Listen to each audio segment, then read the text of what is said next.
Bekar qilyapsizlar, tiling. Qiyin savol bermang, bilmayman. Ha, boshqatdan bering savol. Men shunaqa ham yaxshi odamman. Yo'q, men hozir to'g'risi yig'lab olaman.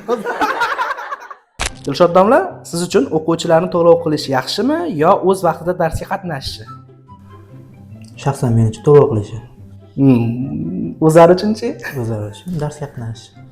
Akmal domla, markazimizda kimyoni kim yaxshi o'tadi? Kimyo darsini? Men-da albatta. Demak, Kamol domla yaxshi o'tmaydi. Yaxshi o'tsa kerak.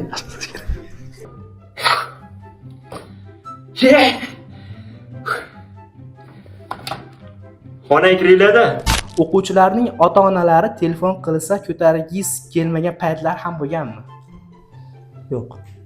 Har doim ko'tarasiz. Har doim ko'taraman. Har vaziyat bo'lsa ham Iloji boricha harakat qilaman. o'quvchilaringiz dars tayyorlab kelmasa siz uchun bayrammi? Hozir to'g'risini aytishim kerakmi yoki To'g'risini aytingchi. men uchun bayram bo'ladi har doimgi. O'quvchilarni o'qishga qiziqtirish uchun qanday usullardan foydalanasiz? Bunga to'g'ri javob bersam to'g'ri kelmaydi. Ha, bitta nimani siri bor, a? Endi buni o'ziga xos bo'lgan xususiyatlari bor. Yozib ketishadi gamingdariga. Yozib ketishar.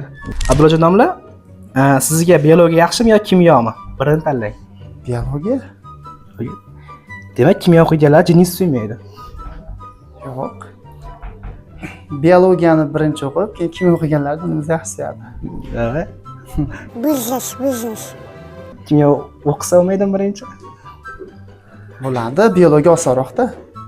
Ha, sal hazm qilib keyin. Ha, biologiyani yaxshi o'qib olgandan keyin kimyoni ham yaxshi tushunadi.